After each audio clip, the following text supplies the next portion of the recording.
والله شو عن الجنرال سوي سكرايب سهل ما هتسنت ولا القالي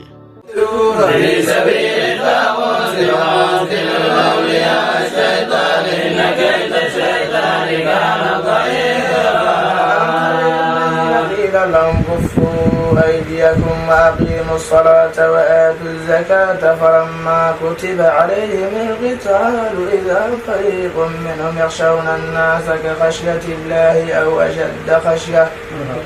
وقالوا ربنا لما كتبت علينا القتال لولا أخرتنا إلى أجل قريب قل متاع الدنيا قليل وما يدعو لمن اتقى ولا تظلمون فتيلا. في سبيل الطاغوت قاتلوا فيها شيطان كان ضعيفا. قيل لهم كفوا أيديكم وأقيموا الصلاة وآتوا الزكاة فلما كتب عليهم القتال وإذا فريق منهم يخشون الناس كخشية الله أو أشد خشية قالوا ربنا لما كتبت علينا القتال لولا أخرتنا إلى أجل قريب ومتاع قليل ولا يشعر لمن اتقى ولا تظلمون